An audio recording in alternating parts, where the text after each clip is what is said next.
that you guys have or you're working on.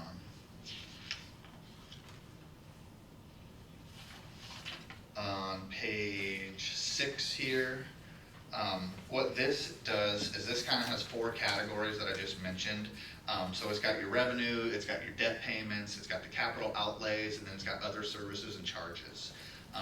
So if you look how there's 21 and 22, those are obviously the previous year's actual data.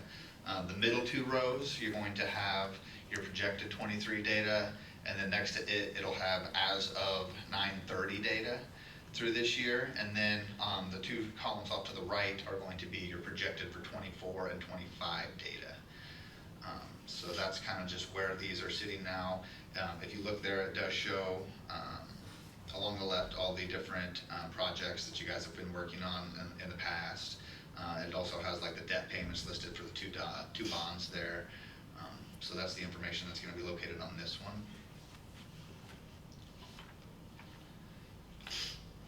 Page 7. Page 7 is not going to have any expenditures or details to discuss here. Once there's been activity in the TIF, then this page will look kind of similar to the one that we previously looked at, but as of right now, this is just kind of a placeholder until we get some activity going on that TIF.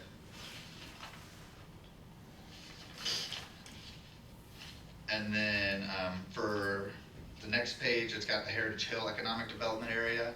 This one we do expect to have an incremental AV next year. So that being said, there will be more information on here. We were going to throw together some estimates, but without having next year's tax rates, we didn't want to put too rough of an estimate out there. So we're going to just wait a little bit till we get that information, and then we'll be able to get you guys a little bit closer to what the numbers we can expect. Page 9 of 12, this just shows the any contracts that you guys have. This is where we track the contracts. So right now we have the Beacon Builders listed. No? We backed out of that contract. Did that one get backed out? Okay. I will make sure to get that updated then. So if there are any other contracts that come up or anything like that, this would be where we would track that information. So I'll make sure to get this updated.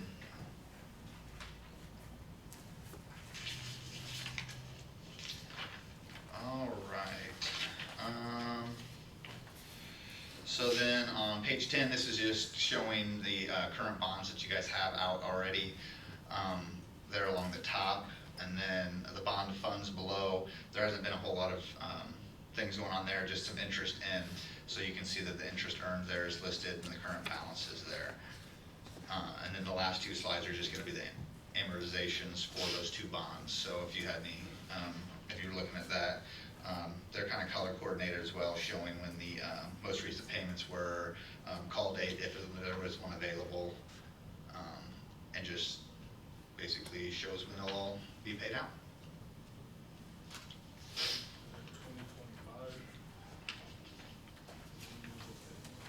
For the first page? When are the bonds paid out? Yeah, so if you look here, one of them will finish out on July 15th of 25, and then the other one is January of 2036.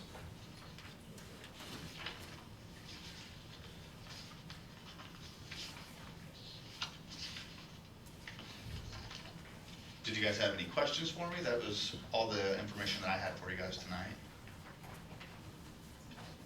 No? It's straightforward. All right. Thanks for having me. I appreciate it. Thank you. Next item on our agenda is approval of claims. We have that in front of us. We have 2 from American Structure Point for the 2 different studies that were reported.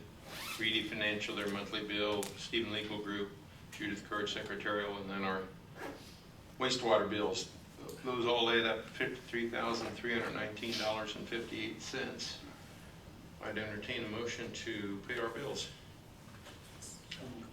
Thank you, Ken. A second. Thank you, Jamie, for a second. Any discussion? Those in favor of the motion signify by saying aye. Aye. Those opposed? Motion carries 5-0. That takes us to the end of our agenda. Our next regularly scheduled meeting will be November 2nd at 7:00 p.m. right here, but we'll plan for our executive session meeting on the day before November 1st at 6:00 p.m. So, any questions from the board members? Just one thing that I'm just gonna call out, if we have a meeting, excuse me, if we have a meeting on the first, an executive meeting, and there's something that we want to discuss the next day, doesn't that have to be advertised? Doesn't that have to be on the agenda for a certain amount of time? Well, I mean, it wouldn't necessarily have to, the agenda can be fluid. I mean, the meeting's already noticed, so if you reached a decision at your executive, or not, you can't reach a decision at an executive session, then that would Right. never imply that one has ever reached an executive session. But if you had a very lengthy and well-attended discussion at an executive session that required action, as long as the residential development project is an identified agenda item, I think you should potentially do it within that. Okay. And your regularly noticed meeting is always regularly noticed. So Okay. I think even if you had to be a little bit flexible to amend the agenda, if you wanted to add some level of specificity or something about that, something of that nature, I think you'd still be okay. Okay, fair enough. Any other questions? Hearing none, we stand adjourned. Thank you, everyone. We have some